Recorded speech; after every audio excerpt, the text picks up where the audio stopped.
Light était un aventurier honnête qui ne voulait qu'aider sa famille à vivre une vie meilleure. Cependant, lorsque son groupe le trahit et le jette dans un donjon rempli de monstres, il utilise son gacha pour invoquer une femme de chambre de niveau 9, 1999, et commence son ascension vers la surface pour se venger. L'histoire commence dans un monde où 9 races existent, et parmi elles, les humains étaient considérés comme les plus faibles et traités comme des déchets à cause de leur faible niveau. Un jeune garçon humain nommé Light décide de quitter ses parents et ses frères et sœurs pour partir à l'aventure, rêvant de devenir un grand aventurier qui pourrait un jour offrir une vie luxueuse à sa famille. Ces voyages le mènent finalement à une ville où sa race ne lui vaut que du mépris, et il finit par se faire réprimander par un homme bête sans autre raison que d'être humain. Haussant les épaules, Light se dirige vers la guilde des aventuriers pour commencer sa nouvelle vie et s'inscrit comme débutant de classe F. Lorsque la réceptionniste lui demande s'il a des compétences décentes à mentionner, il déclare fièrement sa capacité comme le gacha illimité. Curieuse, la réceptionniste le regarde faire une démonstration en appuyant sur le bouton du gacha, tirant une carte qui ne révèle rien de plus qu'une fourchette.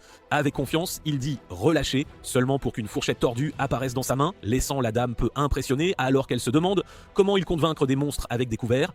Light insiste que sa compétence a plus à offrir, mais ses prochains tirages ne font qu'empirer les choses, produisant une pomme pourrie et un morceau de pain couvert de champignons. La réceptionniste est déçue et confirme que la classe F est en effet parfaite pour lui et le dirige vers le tableau des quêtes où sont affichées les missions les plus faciles. Light se sent déçu, son expression seule fait réaliser à la réceptionniste qu'il ne sait probablement même pas lire. Elle l'aide à trouver des petits boulots simples, lourds et sous-payés, et même si la paie est misérable, notre héros les accepte avec enthousiasme. Il finit par faire toutes sortes de travaux pénibles, gagnant juste assez pour s'offrir une nuit bon marché à l'auberge. Cette nuit-là, il prie pour enfin tirer quelque chose de comestible de son gacha pour son dîner, contrairement aux fruits pourris qu'il avait tirés plus tôt à la guilde. Malheureusement, la chance ne semble pas lui sourire, car il tombe sur un groupe d'hommes bêtes dans la rue qui exigent une compensation et lui volent le peu d'argent qui lui reste. Quand Light tente de protester, il est facilement jeté de côté et laissé au sol, contusionné et humilié. Alors qu'il peine à se relever, un groupe d'aventuriers arrive et l'elfe lui tend la main, Light craignant de la blesser en la touchant avec ses mains sales. Light implore la pitié, mais l'elfe le surprend en le serrant doucement dans ses bras et en l'assurant qu'il n'a rien à craindre. Le groupe se présente comme la Concorde des tribus, un parti représentant les 9 races. Un par un, ils partagent de leur nom jusqu'à ce que le loup-garou souligne que la seule chose qui leur manque est un membre humain. L'elfe noir Xion explique que leur but est d'effacer les barrières de la discrimination raciale et d'apporter l'unité entre les races. Le draconien Drago tend alors la main vers Light, l'invitant à les rejoindre, et le garçon fauché et malchanceux accepte avec enthousiasme ce qui ressemble à une opportunité unique. Alors que leur histoire continue, Light se retrouve entouré de monstres vicieux, semblables à des serpents, prêts à le déchirer, mais juste au moment où l'un d'eux est sur le point de frapper, Drago intervient et le sauve. L'elfe Sacha le prévient alors de rester vigilant, expliquant qu'il se trouve dans l'un des endroits les plus dangereux du monde, connu sous le nom de l'Abysse. Light s'excuse pendant que Sacha soigne ses blessures et se fait taquiner par les autres pour jouer à la maman. Pour lui remonter le moral, Drago dit au garçon que personne dans leur groupe ne pourrait faire une meilleure tasse de thé que lui. La tribu des conquérants s'enfonce alors plus profondément dans l'Abysse. Soudain, leurs expressions se durcissent et la chaleur qui entourait autrefois Light disparaît complètement. Ignorant le changement d'atmosphère, il commence joyeusement à préparer le thé. Mais alors qu'il commence à sortir les tasses, Drago lui dit calmement qu'ils ont décidé de le virer du groupe.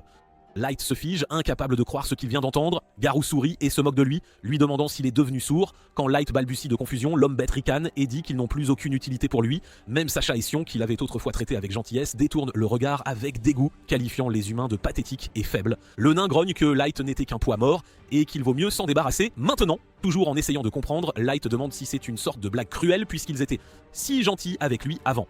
Gar rit et explique qu'ils n'avaient pas besoin de lui pour rejoindre leur rang que pour une raison. Il s'avère qu'à cause de son soi-disant don, les supérieurs avaient soupçonné que Light pourrait être un maître, alors ils l'ont gardé sous surveillance. Mais maintenant qu'ils ont confirmé que son gacha illimité n'est que de la camelote inutile, les supérieurs ont décidé qu'il était insignifiant et ne valait pas la peine d'être gardé. Tout ce discours sur les maîtres et les supérieurs laisse le pauvre garçon complètement confus. Garou et les autres décident finalement qu'il est temps de se débarrasser de lui pour de bon, puisqu'ils ont accidentellement divulgué plus d'informations qu'ils n'auraient dû. Ils lui disent Garmois qu'ils ont reçu l'ordre de l'éliminer et Garou s'excite à l'idée de le traquer. D'un coup de griffe acéré, Garou griffe le garçon, le faisant crier et courir pour sa vie. Mais avant qu'il ne puisse aller trop loin, Sacha lui tire une flèche en pleine jambe, le faisant s'écraser au sol. Il rit de ses cris pendant que Garou donne des coups de pied au garçon encore et encore alors qu'il gémit de douleur. Les autres disent au type loup de faire en sorte que ça ressemble à un meurtre de monstre. Alors que Garou lève ses griffes pour frapper, le garçon rampe désespérément dans la terre, s'accrochant à la vie. Il supplie de ne pas mourir et juste au moment où sa main touche le sol, un piège de téléportation s'active. Drago crie à Garou de le tuer avant qu'il ne disparaisse, mais le garçon disparaît au tout dernier moment. Quand il ouvre les yeux à nouveau, il réalise qu'il est vivant. Le soulagement le frappe, bien qu'il sache que ce n'est que temporaire. Dès qu'un monstre apparaîtrait, ce serait la fin pour lui. Allongé là, il commence à pleurer alors que les souvenirs de sa famille inondent son esprit. Il se demande comment les choses ont pu en arriver là, comment le groupe en qui il avait confiance a pu le trahir si facilement. Pendant un bref instant, il se souvient à quel point il était heureux, seulement pour réaliser que tout ce en quoi il croyait n'était qu'un mensonge. Il les imagine maintenant comme des démons qui l'avaient trompé, prétendant être des alliés seulement pour lui prendre la vie à la fin. Brûlant de colère, il jure de se venger et d'échapper au destin qui lui a été imposé. Rassemblant ses dernières forces, il se redresse, mais avant même de pouvoir reprendre son souffle, une bête monstrueuse apparaît à ses côtés et le fiche de peur. Le niveau de la créature est supérieur à 1000, quelque chose dont il n'avait entendu parler que dans les histoires, et à ce moment-là, il réalise qu'il a dû être transporté dans la partie la plus profonde de l'abysse. La peur le frappe durement, mais sa volonté de vivre le pousse à traverser, et dans un désespoir total, il décide de lancer son gacha une dernière fois, espérant un miracle. Pour la première fois, la chance lui sourit, la compétence commence à s'emballer et une puissante femme de chambre émerge de la carte qu'il invoque. Sans hésitation, elle affronte la bête chien imposante et la rejette comme un simple chiot avant de la détruire d'un revers de main. Le cadavre du monstre disparaît dans l'air et elle se tourne vers Light, s'agenouillant gracieusement devant lui pour lui jurer fidélité. Elle tend la main, libérant une douce lumière qui guérit les blessures sur son visage. Puis, d'une voix douce, elle s'excuse d'avoir agi sans permission, expliquant qu'elle ne peut supporter de voir la peau de son maître marquée par une blessure. En quelques instants, chaque coupure et échymose sur son corps disparaît, laissant Light stupéfait alors qu'il demande pourquoi il ne ressent plus aucune douleur. Elle sourit et s'adresse à lui comme à son seigneur, lui demandant humblement son nom. Quand il se présente comme Light, la femme de chambre rougit légèrement et lui dit à quel point son nom sonne noble et magnifique. Elle jure alors sur l'honneur de sa fonction de femme de chambre de vivre, servir et mourir pour son maître. Notre garçon reste confus, essayant de comprendre ce qui se passe, et demande qui elle est. La femme de chambre s'incline et demande poliment la permission de se présenter. Elle révèle son nom comme Mei, une femme de chambre toujours en quête de niveau 9, 1999. Elle explique qu'elle est une carte super ultra rare tirée par son don de gacha. Avec une dévotion inébranlable, elle jure de nouveau sa loyauté, promettant de rester à ses côtés pour toujours, déclarant que même la mort ne pourrait les séparer. Light, toujours incrédule, insiste que ce doit être un rêve, arguant que son don ne peut produire que de la camelote et que quelqu'un d'aussi incroyable qu'elle n'aurait pas dû en provenir. Mais il lui demande gentiment de l'appeler par son nom et quand il le fait, elle rougit doucement avant de lui demander la permission d'évaluer son gacha illimité. Light, surpris, demande si elle possède vraiment la compétence d'évaluation et Mei répond que ce n'est qu'une des nombreuses capacités qu'elle détient. Avec sa permission, elle active la compétence et découvre que son maître est entouré de plusieurs puissantes couches de protection. Après avoir terminé son évaluation, elle le regarde et explique calmement que son don n'est pas la camelote inutile qu'il croyait. Elle lui dit que sa compétence permet en effet une utilisation illimitée, mais que le rang et la probabilité des cartes qu'il tire dépendent fortement de la densité de mana environnante. Elle énumère les rangs des cartes allant de super extra rares à rares et même les cartes d'erreur, celles défectueuses responsables des pommes pourries qu'il a tirées et qui l'ont embarrassé. Voyant sa confusion, Mei explique patiemment que si l'air partout contient du mana, la densité de mana à la surface est presque nulle, ce qui lui rend presque impossible d'invoquer quelque chose de puissant comme elle. Cependant, au niveau le plus bas de l'abysse, la densité de mana est extrêmement élevée, ce qui augmente considérablement ses chances et explique son apparition. Impressionnée par cela, elle loue son maître, disant qu'il devait déjà le savoir et s'être aventuré profondément dans le donjon exprès. Light reste silencieux un instant avant de révéler la dure vérité. Alors qu'il commence à raconter cette histoire, les larmes lui montent aux yeux. Il explique comment son groupe l'a trahi, l'a lacéré et lui a tiré une flèche, tout en se moquant de son soi-disant don inutile. Il se souvient de leur rire et comment ils savourèrent ses cris, comme si c'était de la musique à leurs oreilles. Il tombe à genoux en racontant avoir été trompé pour rejoindre leur groupe avec des promesses d'un monde sans discrimination et serre fermement la flèche logée dans sa jambe. Il jure qu'il ne leur pardonnera jamais et Mei s'approche pour serrer son maître dans ses bras. Elle déclare qu'elle peut apporter le jugement divin sur ces traîtres, promettant de lui livrer leur tête dans l'heure et elle n'attend que son commandement. Mais Light secoue la tête, Mei cligne des yeux, prenant cette action pour de la pitié, jusqu'à ce qu'il se lève lentement et commence à marcher dans la direction opposée. Sa voix brise le silence alors qu'il dit qu'il ne veut pas que la vengeance soit faite pour lui. Il veut devenir plus fort pour les affronter lui-même et leur faire payer de ses propres mains. Entendant cela, Mei s'incline profondément alors qu'elle jure une fois de plus, sur l'honneur de sa fonction de femme de chambre, de le servir, le protéger et le soutenir dans sa nouvelle mission. Ces mots allument un léger sourire sur le visage fatigué de son maître. Avec une nouvelle mission de vengeance, Light appuie de nouveau sur le bouton de son gacha illimité et sous l'immense densité de mana de l'abysse, l'appareil s'emballe de nouveau. De nombreuses années se sont écoulées depuis et Light est maintenant un seigneur servi par une armée entière de femmes de chambre à son commandement dans son royaume au fond de l'abysse. Toutes les femmes de chambre, le regardant marcher majestueusement, sont si intensément éprises de leur seigneur que Mei en est profondément agacée, mais Light lui dit de se détendre car elles ne font que lui montrer leur amour. Ensuite, il traverse le marché de sa ville et répond à toutes les préoccupations des citoyens et il réalise que son système doit bientôt être changé car la population devient trop importante. Il demande à Sami de le tenir informé de ce que font les 4 élites, ces 4 sujets les plus compétents. Elle explique que la fille de chat, Oyuki, accomplit diligemment sa tâche de reconnaissance en cartographiant les étages supérieurs de l'abysse. Light est heureux d'entendre cela et fait confiance que les forêts autour de l'abysse, remplies de monstres dangereux, ne seront pas un problème pour la talentueuse dresseuse de bêtes. May le prévient qu'il est difficile de faire confiance à la petite chatte inconstante, mais Light pense qu'elle est parfaite telle qu'elle est, puis demande des nouvelles des progrès d'Ellie. Mais confirme qu'Ellie travaille d'arrache-pied à développer la magie dont il a besoin pour son plan, ce qui le fait craindre qu'elle ne se surmène encore. Puis il demande des nouvelles de Nazuna, et Mate rapporte que leur plus forte combattante au corps à corps patrouille le château comme d'habitude, avant de se taire car elle n'a rien de bon à signaler. Light lui dit que le petit cerveau et l'attitude insouciante de Nazuna sont exactement ce qui la rend si charmante. De retour au château, Light est salué avec désinvolture par Jack, l'homme blond, musclé, qui est le 4e parmi ses élites. Mais n'est pas contente de l'entendre s'adresser à leur seigneur si désinvolture et le réprimande. Mais Light lui dit que ça lui va car Jack est comme un grand frère pour lui. Après cela, il se dirige vers la salle d'entraînement avec Jack, où il commence le combat en se précipitant droit sur lui et en lui assénant un solide crochet à ses abdominaux d'acier. Jack le complimente pour le coup puissant et dit que cela aurait tué n'importe qui, mais Jack la barricade de fer n'est pas n'importe qui. Puis Jack se donne à fond et les deux s'éclatent à se battre sans retenue. Pendant ce temps, au château, Nazuna se promène joyeusement dans les couloirs, patrouillant comme d'habitude, quand le quatuor de femmes de chambre la salue soudainement et lui demande ce qu'elle fait. Nazuna dit fièrement qu'elle est en mission super importante de leur seigneur, et elle la couvre de compliments flatteurs. Après l'avoir amadouée, elle lui demande poliment de patrouiller une zone top secrète à laquelle de simples femmes de chambre comme elle ne peuvent pas accéder. Cela rend Nazuna curieuse, et les femmes de chambre rusées la convainquent d'inspecter la chambre de Maître Light. Plus tard, elle frappe à la porte, et à sa surprise, May est déjà à l'intérieur. May lui dit de patrouiller ailleurs car la pièce est complètement sûre, mais Nazuna demande curieusement ce qu'elle fait toute seule dans la chambre de leur maître quand il est parti s'entraîner. Embarrassée, May prétend rapidement qu'elle nettoyait la chambre de son maître car il est contraire à son honneur de femme de chambre de rester inactive, même lorsque leur seigneur est absent, donc il n'y a plus rien à vérifier à l'intérieur. Cependant, Nazuna se faufile derrière elle et est sincèrement impressionnée par son travail soigné, bien qu'elle ne puisse s'empêcher de remarquer que le lit semble avoir été bousculé, roulé partout et que les oreillers ont été reniflés. May trompe le cerveau d'oiseau en expliquant que c'est sa technique ultime pour faire le lit, mais qu'elle ne peut pas révéler la méthode car c'est top secret. Entendant cela, Nazuna est sérieusement impressionnée et dit que May est vraiment la femme de chambre numéro 1 pour une raison, tandis que May est discrètement soulagée que Nazuna n'ait pas de cerveau. Avant de partir, Nazuna transmet un message du quatuor de femmes de chambre dans lequel elle menace la tyrannique chef des femmes de chambre, exigeant le droit de nettoyer également la chambre de Lord Light, terminant leur lettre par une longue liste de jurons.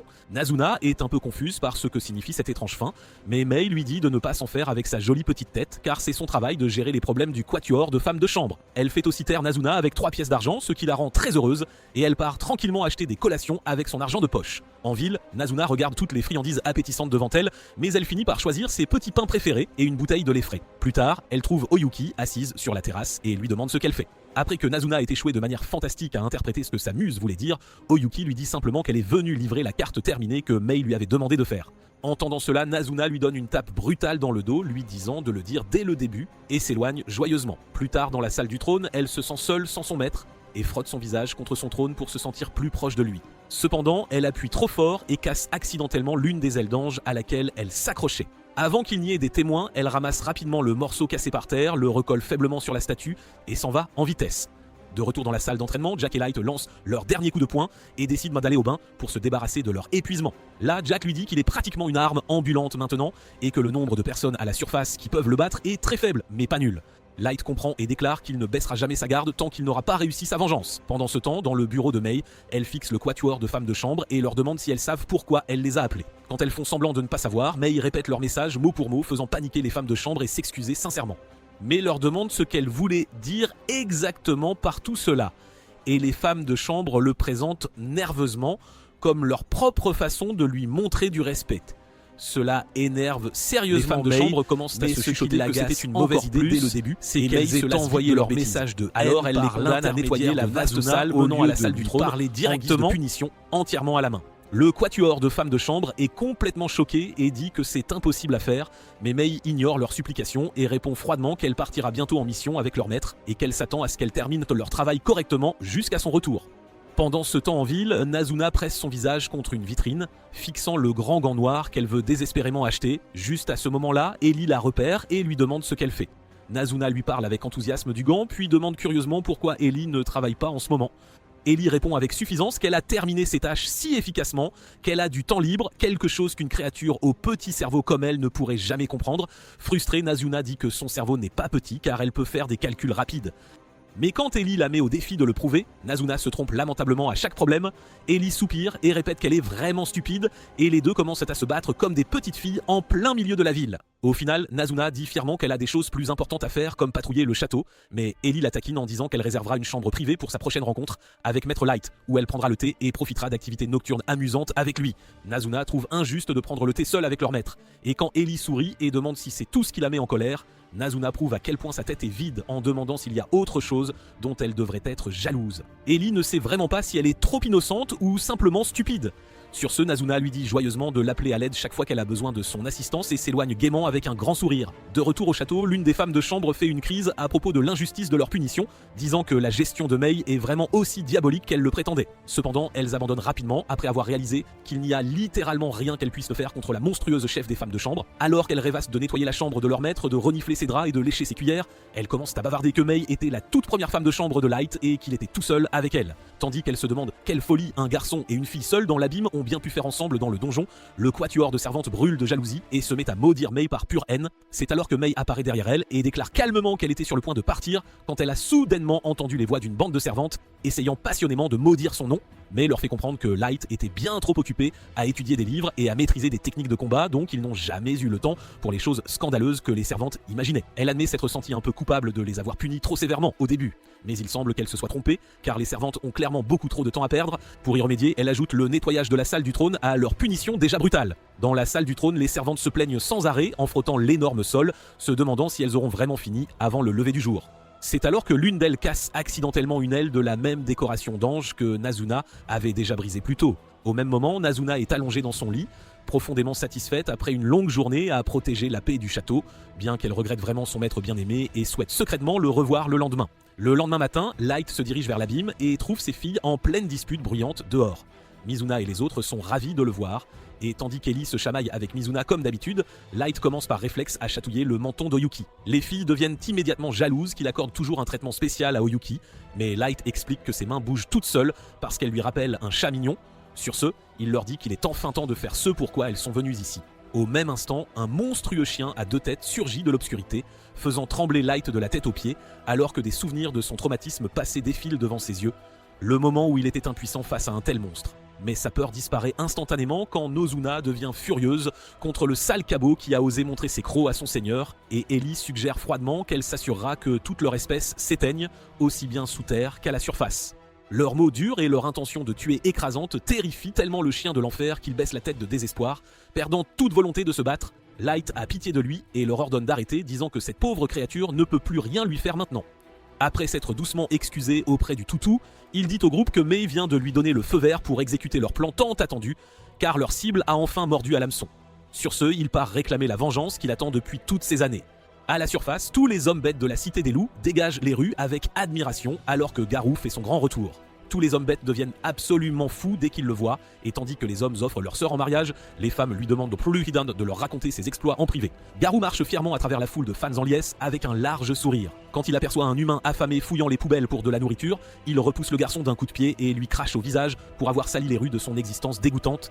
Après cela, lui et sa bande se rendent au bar où tout le monde continue de louer et d'adorer Garou pour être bien trop cool.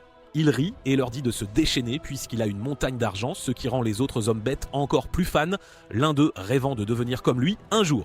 Garou se vante avec suffisance d'avoir maîtrisé l'instinct primal avec lequel tous les hommes bêtes sont nés, et ses sens sont si aiguisés maintenant qu'il peut facilement distinguer les petits boulots des missions qui rapportent gros.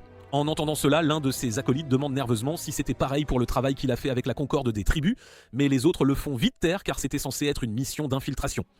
Garou explique que son employeur l'a fait taire à ce sujet, mais intérieurement, il savoure le souvenir de la satisfaction d'avoir gagné le plus gros paiement de sa vie, juste pour avoir joué et tué un faible gamin humain. Il croit fermement que Light a dû mourir après avoir été frappé par ce sort de téléportation. Mais au fond de lui, il se demande toujours qui est ce soi-disant maître que tous les gouvernements du monde semblent désespérés de trouver. Il écarte rapidement cette pensée quand ses instincts l'avertissent qu'approfondir pourrait être dangereux.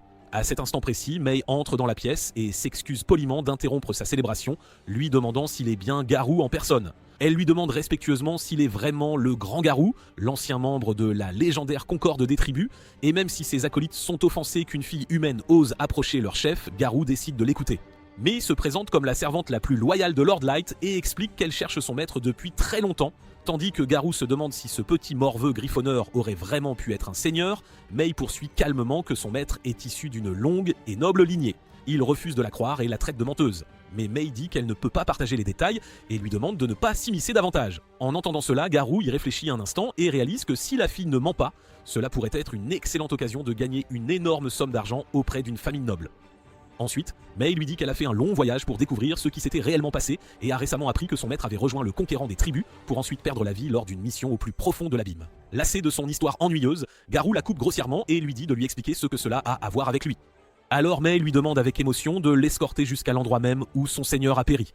Garou refuse d'abord jusqu'à ce que May ouvre une boîte révélant 3 lingots d'or brillants, faisant instantanément baver de cupidité chaque chien dans la pièce. Pourtant, Garou est rusé et il soupçonne instantanément un piège. Mais il croit qu'une seule fille humaine fragile ne pourrait jamais rien lui faire, alors il joue le jeu avec plaisir. Il accepte le travail, disant qu'il le fait pour honorer son meilleur ami de la fête. En entendant cela, May le remercie les larmes aux yeux, ignorant que Garou prévoit de l'escorter en toute sécurité jusqu'à la tombe de son maître, puis de la déchirer vicieusement en morceaux juste au-dessus. Quand ils atteignent enfin l'endroit, Garou ment en disant que Light a été déchiqueté par un essaim de monstre et qu'ils n'ont jamais retrouvé son corps parce qu'il a été pris dans un piège de téléportation. La nouvelle frappe May si fort qu'elle tombe à genoux de chagrin. Garou sourit, pensant que la fille d'une race inférieure est vraiment aussi naïve qu'elle en a l'air. Juste avant de lui sauter dessus par derrière, il regrette d'avoir échoué à protéger son meilleur ami, même s'il est si fort, mais May change soudainement de ton. Quand elle commence à décrire toutes les mauvaises choses que le groupe de Garou a faites à Light, le loup recule instinctivement, incapable de comprendre comment elle sait tout cela. Il la soupçonne immédiatement d'être une espionne et exige de savoir qui l'a engagée, mais May dit calmement qu'elle sert Lord Light. Au moment où elle libère son pouvoir magique, tous les chiens et même Garou lui-même tremblent de peur. Un seul regard dans ses yeux lui dit qu'il est un loup mort. Mais avant que May ne puisse faire quoi que ce soit, Light apparaît et lui ordonne de se retirer, disant que ce sera lui qui punira Garou. Les acolytes de Garou paniquent et implorent des ordres, mais l'homme-loup reste figé, incrédule que le petit morveux soit toujours en vie. Light le salue avec un sourire calme et déclare qu'il est venu ici pour le rembourser intégralement, avec 3 ans d'intérêt en plus. Cependant, Garou éclate de rire, se moquant du gamin de niveau 15 qui pense pouvoir être un maître de niveau 150 comme lui. Le loup dit que Light a fait une énorme erreur en venant ici car maintenant il va le tuer et emmener son corps à la surface pour prouver sa force, garantissant sa promotion au rang de roi des bêtes. En entendant cela, Light est surpris que Garou ne soit pas curieux de savoir pourquoi quelqu'un d'aussi puissant que May le sert. Mais Garou se moque en disant qu'il n'a pas peur puisqu'ils ne sont que 2 misérables humains face à toute une meute de bêtes qui sont toutes au-dessus du niveau 100. Sur son ordre, tous ces hommes chargent Light pour le déchirer en morceaux. Mais ce sont eux qui se font déchiqueter à la place. Tandis que les chiens restent figés sous le choc, Light remercie May et lui dit calmement de sceller la sortie pour lui. À ce moment, tous les chiens paniquent et Garou ordonne à ses hommes d'arrêter de trembler car ce n'était probablement qu'un piège bon marché. Il affirme qu'il est impossible pour un humain inférieur de tuer un homme bête. Light soupire de déception que Garou considère toujours les humains comme faibles, mais Garou lui hurle en retour que les humains sont de pitoyables créatures avec peu de mana et dit qu'il va montrer à quoi ressemble le vrai pouvoir en affichant fièrement son niveau pour que tout le monde le voie. Light comprend que le faible plafond de niveau pour les humains est la raison pour laquelle les autres races les méprisent. Alors il demande à Garou d'expliquer comment un faible humain a réussi à décapiter 2 de ses laquais. Garou grogne et dit au morveux d'arrêter de faire le malin après avoir utilisé un outil magique. Le regard calme et suffisant dans les yeux de Light le rend furieux, alors Garou et sa meute le chargent ensemble. Cependant, Light se déplace plus vite que leurs yeux ne peuvent suivre et avant même qu'ils ne réalisent, le combat est déjà terminé. Cela énerve vraiment Garou et désespéré d'éviter de perdre face à un humain, il sort une pierre magique brillante et invoque son familier, un loup de glace de niveau 500 nommé Fenrir. Avec un sourire maléfique, il dit à Light de se mettre à 4 pattes et de supplier Lord Garou pour sa vie s'il veut vivre. Cependant, Light reste simplement immobile et dit qu'il ne bougera pas d'un pouce, l'invitant à tirer le premier. Voyant ce sourire calme, Garou perd son sang-froid et ordonne à Fenrir d'utiliser tout son mana pour lancer un hurlement magique, pensant que cela réduirait Light en cendres. Mais quand la poussière retombe, Garou se tait en réalisant que Light est parfaitement bien, comme si rien ne s'était passé. Light demande si Garou se sent embarrassé et tandis que toutes les bêtes le regardent avec confusion, il décide de leur montrer la véritable forme finale de Fenrir. D'un geste de la main, il invoque son propre familier, un Fenrir de niveau 9000, qui souffle un petit souffle glacé sur la bête de Garou, la gelant et la brisant en 1000 éclats.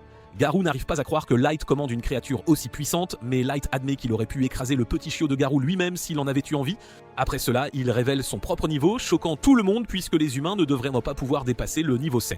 Garou traite Light d'imposteur, soulignant que son corps n'a pas vieilli d'une seule année depuis cette époque. Mais Light explique calmement qu'il utilise un objet magique pour s'empêcher de vieillir, afin de ne jamais oublier toute la douleur et la souffrance de cette époque. À ce moment-là, Garou réalise que peu importe qui est vraiment le garçon. Il est un loup mort de toute façon. Désespéré, il se met à quatre pattes et implore la pitié de son meilleur ami, lui demandant de se souvenir des bons moments qu'ils ont partagés. Il blâme même les chiens avides derrière lui d'avoir comploté pour attaquer Mei. En entendant cela, Light demande à Garou de confesser qui est vraiment ce maître que le gouvernement recherche, mais Garou admet honteusement qu'il n'a aucune idée de qui est cette personne. Quand Light demande calmement pourquoi il a essayé de le tuer, même après avoir su qu'il n'était pas un maître, Garou lève silencieusement les yeux avec des yeux de chiot coupable, remplis de honte. C'est alors que ses acolytes commencent à mentir en disant qu'ils étaient au courant. Alors Mei les punit en les découpant en fines escalopes de bœuf pour le crime odieux d'avoir menti à son maître. Voyant cette scène brutale, Garou fait presque une crise de panique, mais il écoute toujours tranquillement quand Light lui demande son avis, lui demandant s'il pourrait gagner une guerre à la surface avec sa force actuelle. Garou balbutie de peur, essayant d'expliquer que même quelqu'un d'aussi puissant que Lord Light pourrait dominer au début, mais une seule personne aurait toujours du mal contre des nations entières avec des années d'armes et d'outils magiques stockés, prêts pour la guerre. Light semble satisfait de cette réponse honnête et convient qu'il y a une limite à ce qu'un super soldat peut vraiment accomplir. Ensuite, il dit à Garou de répondre à sa prochaine question après qu'il se soit déplacé ailleurs. Sur ce, il utilise une carte de téléportation et amène Garou dans sa salle du trône, où d'innombrables chevaliers, monstres et servantes se tiennent des deux côtés du long tapis rouge. Garou regarde impuissant, incrédule, chacun d'eux s'incliner en parfaite synchronisation devant leur seigneur. Après que Light se soit assis sur son trône, il ordonne à tous les soldats d'afficher leur niveau, chaque membre atteignant des milliers. Light révèle que ce sont toutes les puissantes unités qu'il a rassemblées au cours des 3 dernières années, et la vue est si terrifiante que la fourrure de Garou devient instantanément blanche de terreur. Ensuite, Light demande à nouveau si Garou croit toujours avoir une chance de gagner contre toutes les nations de la surface, mais Garou est si terrifié qu'il ne peut même pas prononcer un seul mot. Light le félicite d'avoir expérimenté un véritable désespoir bien plus douloureux que la mort. Les larmes aux yeux, Garou réalise que son groupe a involontairement donné naissance à un monstre qui détruira un jour le monde entier. Quand il demande à Light ce qu'il essayait de devenir, Light répond que le monde lui cache quelque chose pour une raison qu'il ignore, et cette raison décidera s'il utilise sa bénédiction pour devenir un ange qui répand la fortune ou un seigneur démon qui efface chaque nation de la surface de l'existence. Quelques jours plus tard, Light prie sur la tombe de ses parents dans son village natal, qui a été détruit après sa disparition dans l'abîme. La seule bonne nouvelle est que les corps de ses frères et sœurs n'ont jamais été retrouvés, alors il espère qu'ils sont toujours en vie quelque part. Après avoir fini de prier, son chevalier en armure dorée lui rappelle qu'ils devraient Mamprou se mettre en route s'ils ne veulent pas dormir dehors lors de leur premier jour de retour à la surface. Son ton décontracté envers leur maître rend Namumu furieuse, et Light ne peut honnêtement pas dire si les deux sont meilleurs amis ou ennemis jurés. Gold lui fait la leçon de cesser de se plaindre et d'être si tendue tout le temps, lui demandant si elle ne préférerait pas dormir dans un lit chaud et confortable à la place. Namumu répond fièrement qu'elle dormirait n'importe où tant qu'elle est aux côtés de Lord Light. Lassé de leur chamaillerie sans fin, Light leur dit de s'inquiéter de dormir plus tard et de se concentrer sur la collecte d'informations sur leurs ennemis à la surface afin qu'ils puissent comprendre à quoi ils sont confrontés. En outre, il pense que son village a été détruit parce que la Fédération le soupçonnait d'être un maître. Son pouvoir s'enflamme alors qu'il déclare qu'il transformera le monde en enfer si la raison de garder ce maître secret a causé tant de morts innocentes sans bonne raison. Quand il se calme enfin, Gold lui conseille de garder son pouvoir sous contrôle pendant qu'ils sont en ville. Light s'excuse et cache son visage avec un masque, promettant silencieusement que ses parents ne seront jamais oubliés. Alors qu'il vole vers la ville, Namumu l'appelle accidentellement Ward Light, alors Gold la prévient d'être prudente. Light ajoute qu'elle devrait l'appeler Dark pendant qu'ils explorent la surface pour cacher sa véritable identité. Light dit qu'il prévoit d'augmenter son rang en s'enregistrant comme Dark à la guilde et de commencer à faire des quêtes pour se connecter avec les rangs supérieurs. Une fois la ville de Dagaz en vue, il décide de parcourir le reste du chemin à pied à travers la forêt en contrebas. L'armure brillante de Gold scintille sous le soleil, et quand il passe devant un groupe de voyous harcelant un chauffeur de taxi et son fils, l'armure étincelante de Gold attire instantanément leur regard. Les voyous essaient de les voler, mais les unités de rang SS de Light ligotent rapidement les imbéciles avant même qu'ils ne clignent des yeux, laissant le chauffeur et son fils stupéfaits. Light remercie le chauffeur, un homme nommé Colonel, de leur avoir offert un trajet gratuit. Le fils de l'homme dit avec enthousiasme qu'il n'a jamais vu des humains battre des nains aussi vite et qualifie la jolie dame elfe et les chevaliers dorés de super cool. Mais Namumu ajoute fièrement que son seigneur est encore plus cool. Quand le colonel demande s'ils sont un célèbre groupe d'aventuriers, Light le surprend en disant qu'ils se dirigent en fait vers Dagaz pour s'enregistrer pour la première fois. En entendant cela, le colonel dit qu'ils vont dans la bonne direction car Dagaz se trouve à la frontière entre les royaumes nains et humains, juste à côté du royaume des elfes. Il explique que le donjon y est si riche en trésors que la ville attire des aventuriers de toutes les terres malgré tous les problèmes politiques. Cela inclut aussi de nombreux aventuriers humains, donc le colonel Runs réussit ses affaires avec leur soutien. Light descend de la calèche juste à l'extérieur de Dagaz, expliquant qu'il connaît déjà le chemin de la guilde grâce aux indications du gentilhomme. Avant de partir, le colonel se présente correctement et invite Light à séjourner dans son auberge s'il compte passer la nuit. Alors qu'il traverse les rues animées de la ville, Gold dit à Namumu d'arrêter de tout regarder, sinon elle se perdra. Mais elle réplique qu'il est impossible de se perdre quand son armure brillante continue de l'éblouir. Quand ils atteignent la guilde, ils la trouvent bondée d'aventuriers de toutes les races.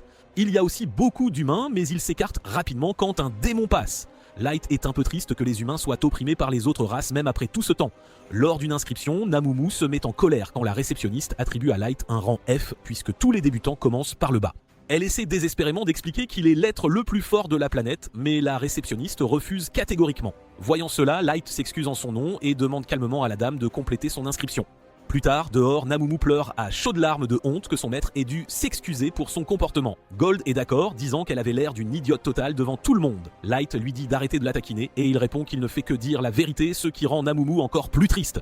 Sur ce, s'il se dirige vers l'auberge du colonel, où l'homme dit à Light de ne pas hésiter à lui demander tout ce dont il a besoin. Light accepte l'offre et explique qu'il veut louer tout le dernier étage pour un mois et dit qu'aucun membre du personnel ne devrait être autorisé à y aller pendant leur séjour. En guise de paiement, il dépose un sac plein de pièces d'or sur le comptoir, mais le colonel refuse poliment d'accepter de l'argent des personnes qui ont sauvé sa vie et celle de son fils. Light insiste que c'est une compensation pour sa demande inhabituelle, alors le colonel l'accepte humblement avec gratitude. Au dernier étage, Light active des cartes de silence et de brouillage de détection pour sécuriser la pièce, puis dit à ses compagnons de se détendre puisque personne ne peut plus les espionner. À ce moment-là, Namumu demande pourquoi il insiste pour faire semblant d'être un aventurier à la surface alors qu'il pourrait simplement commander à son armée de s'occuper des choses pour lui. Ces mots rendent Light furieux et il se demande si elle essaie de le détourner de son propre plan de vengeance.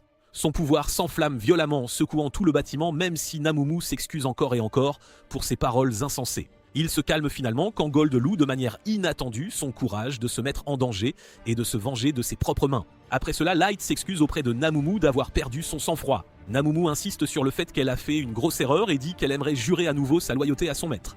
En entendant cela, Light est un peu gêné car le rituel implique de montrer du respect en embrassant les pieds de son maître. Voyant le regard satisfait sur le visage de Namumu, Gold la traite de fille sale pour en profiter autant. Voyant cela, Light s'éclipse discrètement alors que les deux recommencent à se disputer comme des ennemis mortels. Le lendemain, le groupe se dirige vers le donjon où l'attention de tous est instantanément attirée par l'armure brillante de Gold. Light sent que le contraste saisissant fonctionne avec son personnage sombre, mais il craint aussi que Gold ne se démarque un peu trop. Devant le donjon, Gold remarque la file d'attente anormalement longue et l'absence d'elfes. Light explique que c'est un signe que les royaumes nains et elfiques sont en mauvais termes. Namibun loue ses connaissances profondes, mais il lui demande si elle doit vraiment le serrer si fort. Elle insiste que c'est son devoir de protéger son maître à tout moment. Juste à ce moment, un autre groupe coupe la file devant des enfants, gâchant l'ambiance. Light remarque que le trio encapuchonné semble habile, mais l'homme en vert a la forte aura d'un guerrier expérimenté. Il entend le groupe d'enfants chuchoter nerveusement s'il devrait les affronter, mais ils sont trop effrayés pour agir. À ce moment, Light s'avance et dit calmement que c'est assez malpoli de couper la file. L'elfe le fixe froidement et lui demande s'il sait à qui il parle, mais Light répond nonchalamment que non, puisque le type cache littéralement son visage sous une capuche. Il ajoute que ce serait encore plus embarrassant si une personne célèbre était prise à couper la file. Gold éclate de rire à sa remarque audacieuse, et Namumu traite sans détour l'elfe de trop stupide pour comprendre comment fonctionnent les fils. Frustré, l'elfe faillit dégainer son épée, mais son compagnon lui conseille rapidement de ne pas faire de scène publique. Après cela, les autres aventuriers acclament Light, et les enfants le remercient d'être intervenus quand ils étaient trop effrayés pour agir. Light dit que ce n'est pas grand chose, car couper la file gâche tout pour tout le monde. La sœur du chef, Maya, commande gentiment qu'ils ont eu de la chance d'avoir des gens gentils derrière eux. Juste à ce moment, l'enfant blond, Jimra, demande à Gold si son armure est en or véritable. Mais Namumu s'écrie instantanément que c'est faux et que seul un idiot ferait une armure d'un métal si mou. Avant que Jimra ne puisse dire quoi que ce soit de plus offensant, le chef de son groupe le fait taire. Light explique que l'armure brillante de Gold représente son dévouement à la chevalerie, bien que son vrai but soit d'attirer l'attention sur leur groupe. Après cela, le jeune chef Wardy demande à Light si son groupe explore le donjon de Dagas pour la première fois, car le donjon est bien plus grand que la plupart des autres. Alors les aventuriers apportent souvent beaucoup d'équipements et de provisions avant d'entrer. Sur ce, leur tour arrive enfin et ils entrent dans le donjon. Namiomi est surprise de la différence de sensations comparée aux abysses, et après une courte marche, ils atteignent une zone ouverte qui ressemble à un monde à part, rempli d'animaux étranges et vifs. Gold rapporte que personne n'est à proximité, alors Light sort calmement ses cartes rares pour dissimuler leur présence et permet à tous de s'envoler à nouveau. Pendant ce temps, en bas, l'elfe Kaido abat furieusement un groupe d'orques malheureux pour évacuer sa colère, jurant sans arrêt que des gamins ont osé insulter le plus jeune et le plus fort épéiste du royaume elfe. Il est le descendant d'un héros légendaire, un maître connu de tous pour son talent extraordinaire et ses titres innombrables. Son partenaire elfe noir, Yanak, essaie de le calmer et lui rappelle de garder ses forces pour les trolls de l'étage suivant, mais cela ne fait qu'irriter Kaido encore plus. Kaido est furieux que bien que né d'un maître, personne ne le respecte parce que son niveau est plafonné à seulement 1500. Yanok dit doucement que son niveau est toujours bien au-delà de ce que la plupart des elfes atteignent, mais Kaido rétorque que c'est pathétique pour quelqu'un de sa lignée d'être bloqué à un si bas niveau. Yanok prétend comprendre sa douleur car même son propre peuple ne reconnaît jamais l'éclat de ses recherches. En entendant cela, Kato se moque et lui dit de le prouver en l'aidant à monter de niveau s'il est vraiment un tel génie. L'elfe noir rusé sourit et accepte, disant qu'ils sont dans une relation mutuellement bénéfique. Il est donc heureux de soutenir la croissance de son cher partenaire. Kato claque sa langue d'agacement et marche devant, décidant de se débarrasser de l'elfe noir, indigne de confiance une fois qu'il aura fini de monter de niveau. Après que Light et son équipe aient rassemblé assez de cristaux magiques pour prouver leur progrès à la guilde, ils reprennent leur envol pour retourner à l'auberge. En chemin, Light repère le groupe d'enfants aventuriers combattant des gobelins en bas. Ils réussissent à tuer tous les gobelins, mais ils remarquent instantanément qu'ils ont fait une grave erreur. Les enfants ne réalisent même pas quand Light atterrit juste derrière eux. Il leur dit que c'est une règle de base de ne jamais perdre l'ennemi de vue, mais qu'il est tout aussi important de garder leurs arrières. Ils remarquent qu'il a sauvé leur soutien, Maya, d'un serpent qui l'aurait paralysé, laissant leur groupe grand ouvert. Les enfants s'inclinent pour montrer leur gratitude, mais Namumu avertit Light que quelque chose de puissant approche de la forêt. Au début, les enfants paniquent et commencent à courir quand ils voient une énorme meute de loups gris chargés des arbres, des créatures qui ne sont jamais censées quitter cette forêt. Ils essayent de s'enfuir, mais Light leur dit de rester calme et les loups passent en trombe sans même les regarder. Alors que Warty se demande à voix haute ce qui a pu les effrayer, une énorme silhouette déchire la forêt à une vitesse incroyable qui s'avère être la mante de Forsyth. Le garçon ne peut pas croire ce qu'il a vu car cette espèce a disparu il y a plus de 10 ans. Il demande rapidement à Mia d'utiliser sa magie comme diversion pour qu'il puisse s'échapper vivant. En entendant cela, Light demande s'ils sont d'accord pour qu'il tue le monstre puisqu'il compte s'enfuir, et ses compagnons conviennent que leurs insectes de niveau 500 devraient faire un combat décent. Le garçon insiste qu'ils doivent s'échapper et rapporter la créature féroce à la guilde avant qu'elle ne fasse des victimes. Mais Light lui dit de se détendre même si la mante géante charge droit sur eux. Gold se précipite en premier et bloque la griffe de la mante avec son épée, mais les griffes du monstre sont si dures que ses attaques ne font absolument aucun dégât, le forçant à battre en retraite avec frustration, tandis que Namiou le traite de mauvais perdant. Light décide de tester la réaction de la mante à son sort de boule de feu. Cependant, le gros insecte renvoie simplement le sort comme si de rien n'était. Voyant cela, le pauvre gamin panique et supplie Mia de les aider avec un sort, mais Mia est trop excitée à regarder la magie de classe combat incroyable que Light vient d'utiliser et est ennuyée que personne ne l'apprécie. Gold dit aux enfants de bien regarder comment les vrais chevaliers se battent en l'observant, et sa première leçon est que l'utilisation de boucliers pour défendre n'est pas la seule façon de combattre. Quand la mante l'attaque par derrière, il se retourne et contre-attaque au moment parfait, brisant complètement sa griffe d'un coup net. Il continue avec la leçon 2, disant de toujours utiliser son épée quand l'ennemi est vulnérable, tranchant une des pattes de la mante d'un seul mouvement. Après cela, Light prend son tour et tire plusieurs boules de feu que la mante repousse comme avant, mais cette fois, elle change soudainement de direction et frappe son dos à la place. Light contrôle 30 boules de feu à la fois comme des missiles à tête chercheuse pour bombarder la mante de toutes les directions, puis les fait détonner de l'intérieur, lui brisant les pattes et brûlant profondément sa carapace. Alors qu'il se prépare à l'achever, la mante panique et essaie de fuir, mais Light lance un mur de feu pour bloquer sa voie d'évasion sans incantation, ce qui fait sauter Maya de surprise et d'émerveillement car même les elfes ne peuvent pas faire ça. N'ayant nulle part où aller, la mante déploie ses ailes et s'envole pour fuir, mais Namu réduit instantanément la distance sur l'ordre de Light et la déchire d'un coup rapide. Namumu semble assez satisfaite de sa démonstration cool, mais Gold pousse un soupir déçu car elle a ruiné les parties qu'ils auraient pu vendre pour de l'argent. Namumu regrette instantanément son erreur et s'excuse abondamment, tandis que les enfants restent ses plats en silence, choqués que les trois aventuriers aient abattu une mante à 4 faux. Quelques instants plus tard, Wardy trouve une pierre magique violette géante et Gold est soulagé qu'un idiot ne l'ait pas coupée en 1000 morceaux.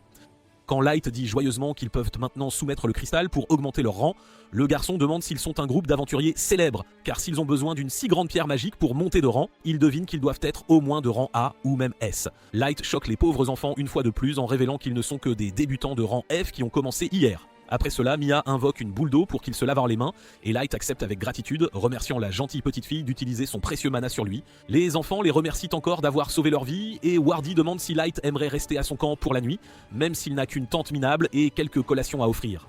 Light décline poliment, mais le garçon insiste car sortir la nuit est dangereux et sa sœur est impatiente de lui parler de sa puissante magie. Pendant le dîner, Maya complimente Light après qu'il lui ait dit qu'il est un génie car ses deux parents étaient magiciens. Il la complimente en retour, mais elle admet humblement qu'elle est encore loin d'utiliser la magie de classe tactique comme lui.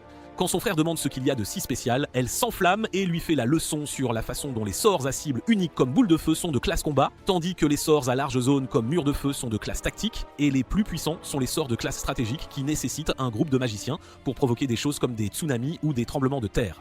Elle explique que les humains ne peuvent pas utiliser les sorts avancés aussi facilement que les autres races, ce qui rend le lancement silencieux de Light si sans précédent qu'il pourrait faire de lui une légende parmi les humains. Voyant sa sœur faire sa fan comme une idiote, son frère lui dit de se calmer et admet que, magie mise à part, il comprend que Monsieur Light est une personne très gentille. Il lui rappelle aussi qu'elle est une mage talentueuse recommandée à l'Académie de magie du duché, alors il est sûr qu'elle lancera de grands sorts en un rien de temps. En entendant cela, Light demande si c'est le pays fondé ensemble par les 9 races, et Gold trouve impressionnant qu'elle ait été invitée à une académie si prestigieuse. Cependant, le garçon explique qu'elle n'a pas pu la rejoindre après avoir perdu leurs parents à cause d'une épidémie. C'est alors qu'il a formé un groupe avec ses amis et a commencé à aventurer pour gagner assez d'argent pour envoyer Maya à l'académie. Quand Light voit à quel point ils se soucient l'un de l'autre, cela lui rappelle sa propre sœur. Et il leur assure que Mia réussira certainement car elle est très talentueuse. Maya pense qu'il est juste gentil, mais Light la fait rougir quand il dit qu'il croit vraiment en son potentiel. Après cela, son frère demande pourquoi Light a décidé de devenir un aventurier. Alors Light explique qu'il a perdu ses parents dans un incendie de maison et leur dit que ses compagnons voyagent avec lui pour trouver une potion qui peut guérir les terribles cicatrices qu'il a subies des flammes. Tout le monde se tait après avoir entendu cela, mais Jimra se lève soudainement avec excitation et lâche Seagold et l'ex-petit ami de Nemumu, ce qui l'a fait instantanément sortir de ses gonds en niant. Gold acquiesce et dit qu'il n'est intéressé que par les dames de matures assez éblouissantes pour correspondre à son aura dorée. Ailleurs dans le donjon, Yannack complimente Kaido d'avoir rapidement abattu un autre orc. Mais Kaido est frustré que sa lame légendaire, Grandus, soit gaspillée sur de la racaille. Yannack l'assure calmement que ces ingrédients sont essentiels pour sa recherche afin de dépasser le plafond de niveau de chaque race. Après avoir collecté le dernier échantillon d'orc, il ajoute que le prochain ingrédient principal sera les humains, quelque chose qui capte immédiatement toute l'attention de Kato. 2 semaines plus tard, le groupe de Light devient célèbre sous le nom de Mouflé Noir dans toute la ville et il apporte régulièrement des matériaux rares, ce qui fait même changer complètement l'attitude froide de la réceptionniste envers eux. Pense Pedro. Dehors, Light traverse la ville avec satisfaction alors que tous les autres aventuriers reconnaissent de son groupe. Juste à ce moment, 2 hommes s'approchent et demandent s'ils sont le Mouflé Noir, le nom que tout le monde en ville a commencé à utiliser pour eux. Namyomu dégaine immédiatement sa dague et lui ordonne d'aller droit au but. Alors le type nommé Sullivan se présente ainsi que son partenaire Gilbert. Il explique qu'ils ont entendu des rumeurs selon lesquelles le groupe a chassé une menthe à 4 faux, bien que Gilbert en doute, affirmant qu'ils ont passé des années à en chercher une sans succès. Namibu demande s'il traite son seigneur de menteur, mais Sullivan clarifie rapidement qu'ils sont venus les encourager. Il dit que beaucoup d'humains sont heureux de voir quelqu'un enfin donner une vraie compétition aux races arrogantes qui les méprisent. Après leur départ, Light entend quelques aventuriers non humains devant lui qualifier ses exploits de mensonges, mais Gold dit avec confiance qu'ils peuvent les faire taire avec des résultats concrets et irréfutables. À l'intérieur du donjon, Light vole jusqu'au 5e étage et repère le groupe d'enfants, alors il passe leur dire bonjour. Il est surpris que leur chemin ne se soit pas croisé en 2 semaines, mais le frère de Mia lui rappelle que ce donjon est exceptionnellement grand. Malgré tout, il est heureux qu'ils se soient revus car Mia a quelque chose qu'elle a préparé pour Light. La fille s'avance timidement et lui tend une petite étagère remplie de longuants spéciales pour les brûlures, un remède familial que sa défunte grand-mère lui a appris à faire pour aider à soulager la douleur. Leg s'envoie devant le geste et la remercie du fond du cœur. Il croit qu'elle mérite quelque chose en retour, alors il invoque un bracelet de rang double S et le lui offre. Mia hésite à accepter, mais quand il dit que c'est un cadeau, elle promet de le chérir pour le reste de sa vie. Plus tard cette nuit-là, Namumu demande à Light si c'était vraiment une bonne idée d'échanger un objet si rare contre une crème maison inutile, mais Gold lui dit d'être moins matérialiste et croit que leur seigneur a fait un excellent choix pour une fille comme elle, expliquant que le bracelet peut créer de petits miracles lorsque l'utilisateur le souhaite de tout son cœur. Au 5e étage, entièrement couvert d'une épaisse neige, Light ordonne aux 2 de chasser des Yédis pour lui et se téléporte de retour à sa salle du trône où Mei et les autres l'attendent ponton déjà. Après que Mei lui ait servi une tasse de thé frais, il demande aux filles combien de temps leur plan de vengeance prendra encore et Ellie répond qu'elle est très proche de le terminer. En entendant cela, Leg est impressionné et taquine que peut-être il n'y avait pas besoin qu'il revienne du tout si elle gère tout si parfaitement, la faisant rougir comme une tomate mûre. Il sourit et lui dit de demander tout ce dont elle a besoin, louant également Mei et Oyuki de continuer leur excellent travail. Nazuna se sent exclue, alors elle demande avec enthousiasme quel sera son travail, les yeux pétillants. Light lui ordonne de garder tout le monde en sécurité, car on ne sait jamais quand un super vilain dangereux dont ils ignorent l'existence pourrait apparaître. Ellie demande si elle est vraiment heureuse avec juste cette simple tâche, mais Nazuna lui dit joyeusement de se dépêcher de finir la sienne, car elle ne peut protéger personne tant qu'Ellie n'a pas fini. Annoyée, Ellie dit qu'elle donne déjà tout pour que tout soit parfait, car Lord Light ne mérite rien de moins que le meilleur. Light sourit et a hâte de voir le regard de désespoir sur le joli visage de Sacha quand le moment viendra enfin. De retour dans le donjon, Sullivan demande à Gilbert ce qu'il pense du magicien du Mouflé Noir qui utiliserait prétendument la magie de classe tactique. Gilbert admet que ce n'est peut-être pas une fausse nouvelle puisque le témoin était une fille humaine et se demande si le magicien pourrait même être un héros légendaire. Sullivan espère qu'ils deviendront les légendes qui renverseront cette société pourrie où les autres races traitent les humains comme de la saleté puis s'éloignent un instant pour une pause pipi. Au moment où il revient, la tête coupée de Gilbert est au sol et Kato remarque qu'il est insultant pour un elfe d'attendre le retour d'un insecte humain. Sullivan essaie de rester calme et de penser à un plan d'évasion et Kato devient furieux de son silence. Il provoque l'humain, lui demandant s'il est sourd ou quelque chose, car même un inférieur devrait réagir quand le cadavre de son ami est juste devant lui. Sullivan refuse de céder à la provocation. pensant plutôt désespérément à comment s'échapper et rapporter à la guilde. Avec cette pensée, il s'excuse silencieusement auprès de ses amis tombés et lance une bombe fumigène, sachant que même la puissante magie de l'elfe est inutile s'il ne peut pas voir sa cible. Il court à travers le donjon avec confiance puisqu'il connaît chaque recoin, mais il est soudainement frappé violemment à la tête. Quand il se retourne sous le choc, il voit Kato flotter derrière lui sur un disque magique. Yannack l'assomme et soupire qu'il avait spécifiquement demandé des humains vivants. Pourtant Kato les a tous tués sauf celui-ci. Kato hausse les épaules et lui dit de faire avec celui qu'il a, mais Yannack marmonne qu'une expérience réussie nécessite toujours des dizaines d'échecs, alors Kaido promet de laisser le reste de la racaille en vie tant qu'il n'ose pas riposter. En entendant cela, le scientifique fou rit que même des déchets sans valeur, comme les humains, peuvent encore devenir des matériaux précieux pour sa recherche, et bientôt, le monde entier comprendra quel est vraiment le rôle des humains. Alors que l'histoire change, Namimu s'est retrouvé dans une dispute avec la réceptionniste. Elle exige qu'elle augmente immédiatement le rang de son maître. La pauvre réceptionniste tremble sous sa fureur et essaie de la raisonner, expliquant que la guilde a déjà fait une énorme exception en le promouvant doublement du rang F au rang D. Namimu cependant refuse d'écouter et insiste que son seigneur sombre ne mérite rien de moins qu'un rang S supplémentaire. Quand elle ne cède toujours pas, la réceptionniste a une idée et leur dit que son rang peut être augmenté à nouveau s'ils parviennent à accomplir une autre tâche majeure. Light demande quel genre d'exploit c'est et reçoit la demande de travail. Plus tard cette nuit-là, les trois s'assoient ensemble pour discuter de la mission qui implique la capture d'un tueur en série qui terrorise la région. Cela semble être une bonne opportunité de monter de rang, mais le problème est qu'ils n'ont absolument aucune piste sur le coupable. Gold suggère que Light devrait utiliser son gacha pour tirer une carte qui pourrait aider à localiser le tueur, mais Light explique que les cartes qu'il obtient sont complètement aléatoires, donc s'y fier ne serait pas intelligent. Au milieu de leur discussion, un portail soudain s'ouvre de nulle part et Mia tombe à travers, seulement pour être rattrapée par Light juste à temps. Elle est couverte de blessures et le bracelet que Light lui a donné se brise au moment où elle atterrit. Light la porte au lit et lance un sort de guérison. Il utilise ensuite sa carte SR, Hypnose, pour jeter un œil à ses souvenirs. Le groupe de Warty avait été averti d'un tueur en série rôdant dans la zone. Maya a dit à son frère qu'il n'avait aucune chance puisque le meurtrier pouvait lancer plusieurs sorts à la fois et même les aventuriers qui avaient apporté l'avertissement avaient fui, leur criant de faire de même. Wardy a mené son équipe à la retraite, mais Mike était déjà tombé. Ils ont poussé aussi loin qu'ils le pouvaient avant de s'arrêter pour reprendre leur souffle. Bien que Wardy savait que camper là n'était rien de moins qu'un suicide. Juste quand les choses ne pouvaient pas empirer, Kato et l'elfe noir sont apparus. Inconscient de la menace, le groupe de Wardy a partagé la nouvelle des meurtres en cours, leur conseillant de fuir tant qu'ils le pouvaient. Kaido a écouté calmement, puis a souri, disant qu'il comprenait enfin pourquoi le nombre d'aventuriers avait chuté si drastiquement. Le scientifique fou à côté de lui a ri et les a remerciés pour les informations utiles. Avant que quiconque ne puisse réagir, les elfes ont commencé à marmonner qu'ils auraient dû mieux le cacher. Et alors que Wardy les regardait avec confusion, Kato a tiré sa lame et a dit froidement que c'était la fin pour eux. Le groupe de Wardy se fige de terreur quand ils réalisent que les deux qui se tiennent devant eux sont les tueurs en série dont tout le monde parlait. Wardy et les deux autres garçons crient à Mia de courir pendant qu'ils retiennent les tueurs, mais l'expression de Kato se tord de fureur face à leur défi et ils grognent qu'ils doivent connaître leur place avant de trancher Wardy à travers la poitrine. Malgré tout, les deux autres se jettent sur lui avec un courage désespéré pour être abattus de la même manière brutale. La vision de Maya se trouble de larmes tandis que son frère, saignant abondamment, se force à se relever une fois de plus et la presse de fuir. Jimra et le dernier garçon se remettent aussi péniblement debout et se précipitent vers l'elfe qui les abat sans effort une fois de plus. Les cris de Maya résonnent tandis que Yannack soupire et rappelle à Kato qu'il vient de gâcher de parfaits sujets de tests humains. Kato ricane, affirmant que ce n'est pas sa faute si des faibles s'obstinent à lui faire perdre son temps en ripostant. Yannack se plaint que Kato en a déjà massacré trop et ne lui a laissé presque personne pour ses expériences, puis tous deux tournent leur attention vers Maya.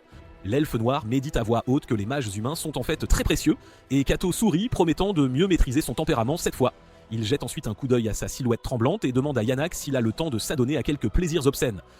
Yannack, dégoûté, marmonne qu'il n'est pas intéressé et s'éloigne. Maya recule, la voix tremblante, suppliant l'homme de rester à distance, mais Kato ne fait que rire, déclarant qu'elle devrait se sentir honorée d'être utilisée par le héros légendaire du futur. Il lui dit qu'elle devrait être heureuse, mais à cet instant, le frère de Maya se relève. Yannack est impressionné par Wardy et dit à Kato qu'il a absolument besoin de cet humain vivant, le revendiquant comme son spécimen principal. Wardy sourit en regardant sa sœur et lui dit de s'enfuir. Tandis qu'elle s'enfuit enfin, Yannack crie à Kato de courir et de la rattraper. Kato trouve désagréable d'être commandé alors qu'il est le chef et il repousse Wardy. Yannack rappelle à Kato qu'il a besoin de son spécimen principal en vie. Horty pousse alors son cerveau à ses limites et se souvient de ce que Gold lui a dit.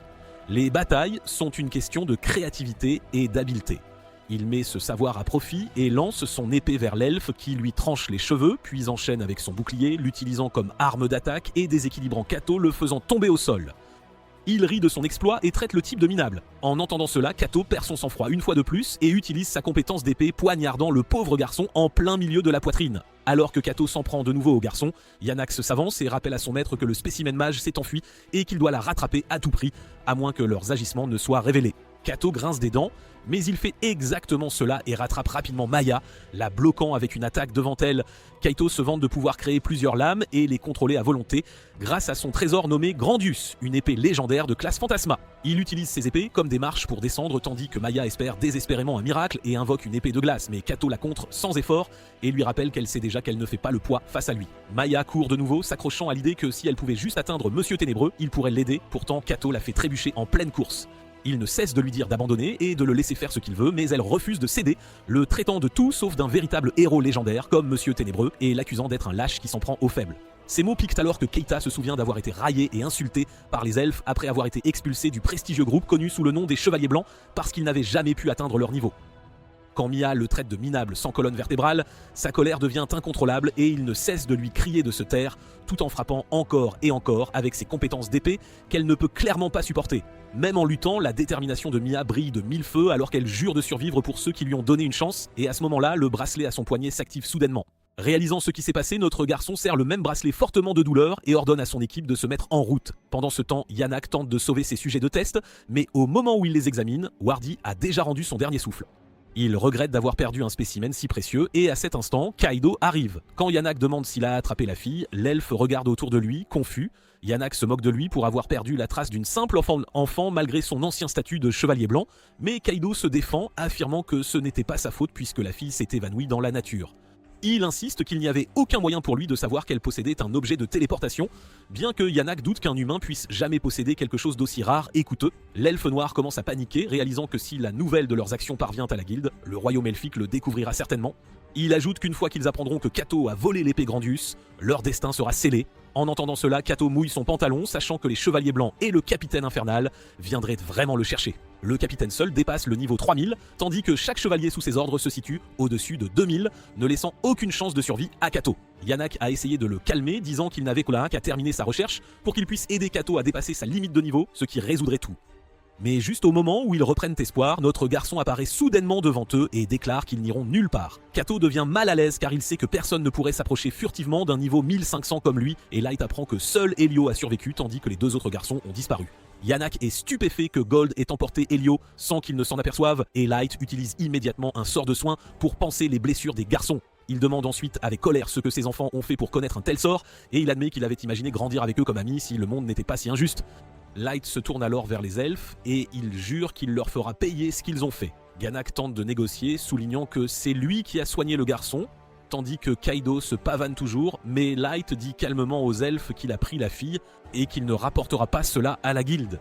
Kaido éclate d'un rire fou à cela et affirme que la seule solution est de se débarrasser de tous pour qu'il n'ait non plus à s'inquiéter. Se vantant d'être un héros légendaire, Light bascule pourtant dans une sorte de folie pure et jure de déchirer Kato de ses propres mains, et il dit à Nememu et Gold de rester en dehors de son combat alors qu'il s'avance. Kato ne réalise pas à qui il a affaire et charge droit sur notre garçon, mais peu importe le nombre de fois qu'il frappe, chaque attaque est bloquée par le bâton de Light. Yana n'en croit pas ses yeux, car aucun humain ne devrait pouvoir tenir tête à une épée légendaire et à un elfe. Kato continue de taillader sauvagement dans sa folie, mais Light le frappe au ventre et le projette en arrière. Light se moque de lui, disant qu'il avait espéré que le type serait meilleur que ça, car à ce rythme, il pourrait accidentellement finir par le tuer trop vite. Enragé, Kato active Grandius et invoque d'innombrables épées aux attributs variés qui pleuvent sur Light. Pourtant, Light esquive sans effort chacune d'elles, et même lorsque Kaido tente de le prendre par surprise en plein air, il l'a déjà senti et bloque l'attaque avec aisance. Le spectacle laisse l'elfe noir complètement sans voix, alors qu'il peine à croire ce dont il est témoin. Kaido accuse Light de tricher en s'habillant comme un mage tout en combattant comme un guerrier, mais Light répond calmement qu'il est vraiment un mage, bien que l'elfe refuse de le croire. Light conjure alors des épées de glace sans même chanter, et Kaido tente désespérément de contrer, mais toutes ses attaques sont bloquées par les lames scintillantes. Light les manie avec une maîtrise parfaite, les faisant même tournoyer autour de lui comme une barrière tornade. Kaido refuse toujours d'accepter la défaite et lève sa lame haut, criant qu'il y avait de l'amour par le maître de l'ancien temps. En entendant ce mot, Light plisse les yeux et lui demande ce qu'il sait de ce maître, et Kaido rit, déclarant qu'il est né avec le sang d'un maître coulant en lui. C'est pourquoi il est connu comme un sous-maître. C'est ici que se termine cette vidéo. N'oubliez pas de liker et de vous abonner à la chaîne. Merci d'avoir regardé et on se retrouve la prochaine fois.